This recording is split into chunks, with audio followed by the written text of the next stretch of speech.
This happened just a few years ago, and I remember it like it was yesterday. Me and my friend Ethan had planned to have a sleepover at some point during the summer. Me and Ethan were pretty close friends ever since we met, and we liked hanging out with each other all the time. We were only 15 and 16 when the story occurred. On this day, I was outside playing basketball when I got a call from Ethan. He asked me if I wanted to come over for the night because his parents were on a weekend trip. I told him that I would ask my parents, and when I did, they said that I could go. It was a Friday, and we would be able to hang out for the weekend. I packed my stuff and left my house. Ethan's house was only about a half a mile away from my house, so I could just walk there and be there within 10 minutes. Things were peaceful and quiet while I walked, but about halfway through, I saw a man at the end of the road. He was walking in my direction, but was walking on the left side of the street and I was on the right. I thought nothing of it, but then the man started walking towards me. I was really alarmed by this because I didn't know who it was. When he got closer, I could now see what the man looked like. He was very tall, maybe 6'4", and wore a green jacket and jeans. I wondered what he wanted and was kind of getting freaked out because I was pretty short at 15 and only about 5'5". The man asked me where I was headed. I told him I was just going to a friend's house, and he just said, "Okay," and then continued walking. I found this really strange, but I just kept walking towards Ethan's house, which was now about 5 minutes away. When I got there, he was sitting on the couch waiting for me. We talked for about 10 minutes before turning on his Xbox and started playing video games. We ended up sitting there playing for a full 3 hours before getting tired. It was now about 9 p.m. or so, and we headed upstairs to Ethan's bedroom to decide how we would sleep. After that, we got pretty hungry, especially me, because I hadn't eaten anything in a long time. Ethan said he would order us a pizza since he didn't feel like cooking. Either that or he probably didn't know how to cook. He was about to pick up his living room phone when suddenly it started ringing. I was weirded out by this, but Ethan thought it was his parents, so he picked it up. When he did, all we heard was what sounded like somebody breathing on the other end. I just about had a heart attack when I heard this, but Ethan had a confused look on his face. He then hung up the phone and started to dial the number for the nearest pizza place. He ordered and then hung up, and they said that they would be there in about 15 minutes. When the pizza arrived, Ethan paid the delivery guy and then he left. We turned the TV back on and decided to watch a movie until we finished the pizza. We watched about 30 minutes of it and then turned it off and headed upstairs. We were both pretty tired and were going to go to bed. As soon as we went upstairs, though, we heard the living room phone ring again. We thought this was strange, and plus, it was pretty late at night. Ethan and I walked back downstairs to answer the phone, but when we did, we heard the same breathing from earlier. Now I was officially creeped out. Ethan was now really annoyed, and he told whoever it was to stop or he would call the police. Looking back, I don't know why he even said that, because when he did, I could see the fear in his face when the person on the other end of the phone spoke. He didn't harass Ethan or anything, but he did say something worse than that, at least in my opinion. The person on the phone said Ethan's real home address. As soon as he said that, Ethan had a face of fear and yelled at the person demanding what he was talking about. "Look outside your living room window," they said. When we did, our hearts dropped, and this is something that I'll never forget. Directly in the middle of Ethan's front lawn was a man. We couldn't believe what we were looking at. We couldn't even see who it was now because of how dark it was. Ethan hung up the phone and continued to stare at the person. This lasted for about 30 seconds, when suddenly, without warning, the man literally sprinted to the front door. When he reached it, he started slamming his whole body against it over and over again. Ethan and I ran upstairs and locked ourselves in his parents' bedroom. Ethan then took out his cell phone and called the police. They said they would arrive in 5 minutes, and it made us feel a little bit better. About 3 minutes later, the man stopped slamming his body to the door, and we assumed that he left. About another 2 minutes later, the police arrived and did a search of the entire neighborhood, but couldn't find who the guy was.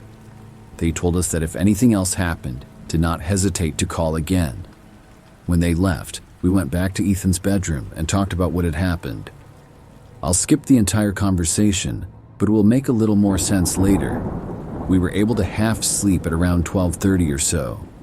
At around 3 in the morning, I was woken up by a knock at the front door. I woke up Ethan and we both headed downstairs. We looked out of the window again, but this time didn't see anyone. But when we looked at the front door, we could see who it was. We saw that it was the same man that messed with us just 3 hours ago.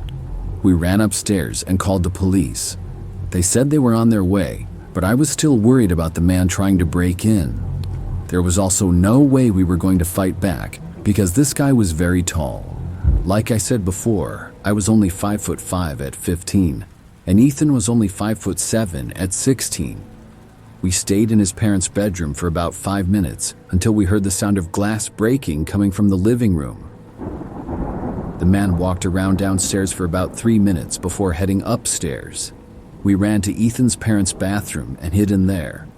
About 2 minutes later, we heard the police sirens coming from about a block away. The police were able to make it inside. Ethan and I walked out into the hallway and saw downstairs the police were holding the man. Only something seemed familiar about him.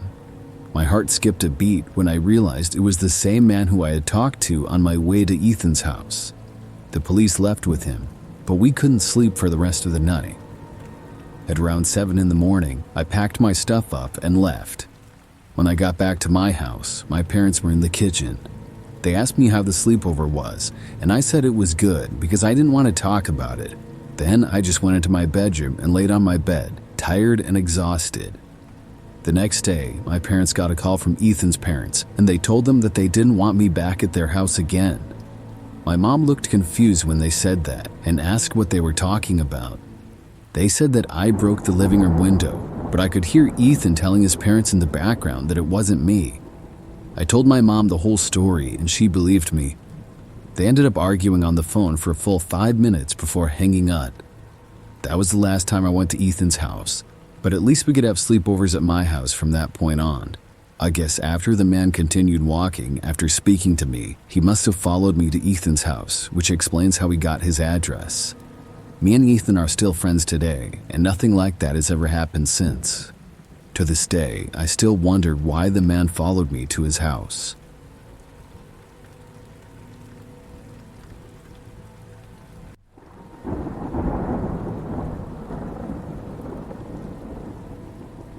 This is something that happened back when I was a kid. I believe I was about 8 or 9 years old. During that time, I had a lot of friends at school, and sometimes would hang out with them. One of my friends was named Adam, and he was having a birthday party that I got invited to. The party was on a Friday after school, and there was going to be a sleepover at Adam's house. Not that many other people were invited. I think just 5 or 6 people if my memory is correct. I knew most of the guys pretty well, but a few of them not so much. After school on Friday, I went home, and then my mom dropped me off at Adam's house sometime in the afternoon. I don't remember all that well what we did, but I know there was pizza and ice cream. That night, though, we all went into Adam's basement to watch a movie. We were all going to be sleeping in Adam's basement. It was pretty nice down there, and in the main living room area down there, they had a large TV. There were a few couches, and one person could sleep on each one. The rest of us would sleep on the floor in sleeping bags. After Adam's parents went to bed upstairs, all of the lights in the house were out, and we were watching the movie. Adam's basement was not completely below ground, so there was a little window near the top of the wall that was behind us. I remember that during the movie, for whatever reason, I randomly turned around and looked to the window. When I did, something caught my eye. I couldn't see all that well, but it looked like a man was looking in. I tapped on the shoulder of whoever was next to me. I don't remember who it was, but he looked back and we both saw the guy. That's when the kid next to me stood up. Everyone saw him stand up, and then he was like, "Who is that guy?" Everyone looked towards the window. The crazy part is that the guy was still there looking in. He didn't even move. He was definitely a grown man, but none of us recognized him. Everybody then started freaking out. We all ran upstairs, and Adam went to wake up his parents. About a minute later, Adam's parents went downstairs to look, but the man was gone by then. I remember that Adam's dad went outside with a flashlight and looked all around the house. He came back in maybe 5 minutes later and said whoever had been there was gone. I didn't know exactly what time it was then, but it was pretty late, maybe like 11 p.m. if I had to guess. Adam's parents asked all of us if anybody wanted to go home. They said they could call our parents, and if we didn't want to spend the night, it was fine. Everybody wanted to stay though. I think we all figured that it was some random guy looking in for whatever reason and he wouldn't come back. Plus, there were like 6 of us, so it didn't feel quite that scary. After that, Adam's parents went back to bed, and all of us kids went back into the basement. There, we resumed our movie. Occasionally, I looked back at the window, as did a few other kids, but none of us saw the man at all. He seemed to be gone for good. After the movie, most of us got pretty tired. I was sleeping on the floor, and I got into my sleeping bag and quickly fell asleep. The next thing I remember is waking up. When I did, I remember noticing that it was still completely dark. I wanted to go back to sleep, but I wasn't really that tired. I sat up and looked around. That's when I saw the guy looking in the window again. It was just as he had been before. I couldn't believe it. I crawled over to whoever was closest to me, and it was a kid named Darian. I pointed to the window, and when Darian saw it, he started running for the stairs. I followed him, and when we made it up, Darian began knocking on Adam's parents' bedroom door. They soon woke up, and after we told them that the guy was back, they called the police. We went back downstairs, and the guy was now gone once more. The police came out, and everybody woke up. The man was not found, though, and had left. We all stayed up for the rest of the night. I think it was like 4 a.m. when the guy came back the second time. After that, all of our parents were called pretty early in the morning, and they came and got us. I would guess that the man never went back to Adam's house after that. If he did, I think Adam would have told me. That was definitely the scariest experience I've ever had at a sleepover, though.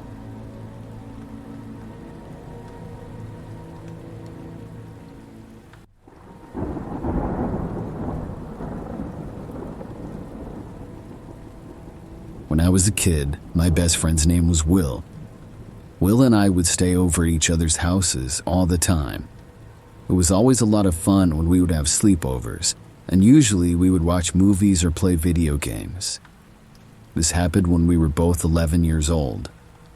I remember that I went over to Will's house to spend the night. He lived just a few miles from me, and Will had a kind of large backyard. There was also a bit of a woods back there as well. After I went to Will's house, we probably just played video games. That's what we usually did. I remember that his parents went to bed, but we stayed up late. We were in Will's bedroom, and he had a TV in his room. At probably like 1 o'clock in the morning, we were still gaming and going strong. It was the summertime, and we didn't have school the next day or anything. But also because it was summer, Will's room got kind of hot. I remembered he walked over to open up his window because it was cool at night outside. There was also a breeze, but after opening up his window, I heard him say, "That's weird." I wondered what exactly he was talking about. When I asked him, he said that he thought he saw somebody in his backyard. I got up and walked over to him to look. We hadn't been able to see out of his window because he always had it covered with a blanket. He also didn't have a great view of things unless you were standing right by the window and looking out of it. When I looked, I didn't see anybody. Will said that the guy was gone now. There were quite a few trees and bushes in Will's backyard. Hearing that Will thought he saw a man back there was creepy, but it was also kind of exciting. I asked Will where he was and what he looked like and stuff. Will said that he only saw the guy for like a second and he went behind one of the trees, so he didn't get a good look. He also said that he was kind of far away. We kept watching the window for quite a while, but didn't see anything. Will then asked me if I wanted to go out there. I guess we were feeling brave. I said yes. It was really dumb looking back, and we should have just stayed inside, but we decided to go outside and look around to make sure that things were okay. We left Will's bedroom and walked through his house to the back door. We decided to go out of the back door for his garage, which was connected to the house. After we got outside, It was very dark and quiet. There was the sound of leaves rustling in the wind, but that was it. We walked close to the house at first, just looking around. Everything seemed fine.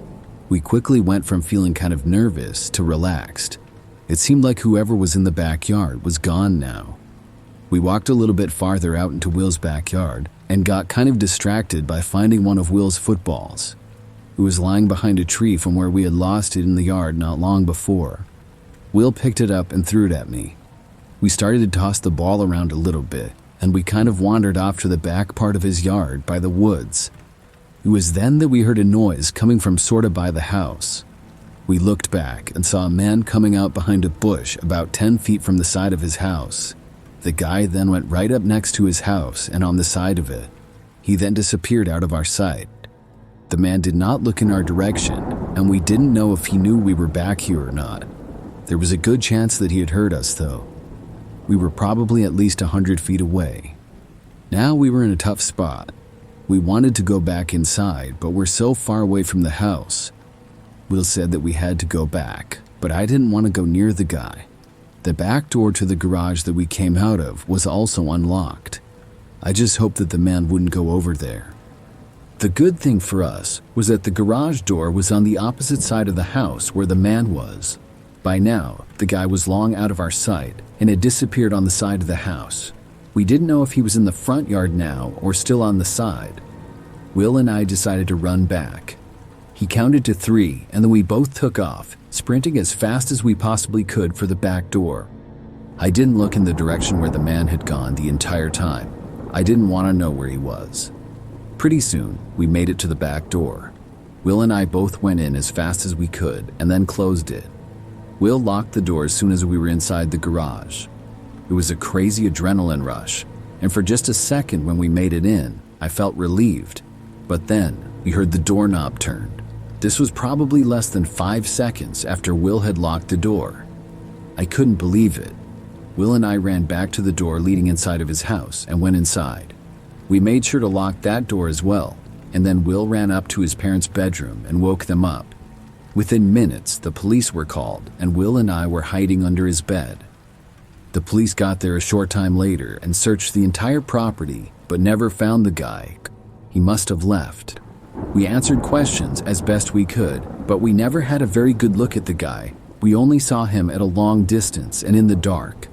I really couldn't tell any significant details about him. After the police left, we finally went to sleep. The guy never returned, luckily. I went to Will's house countless more times after that and stayed over many times as well. Nothing like that ever happened again.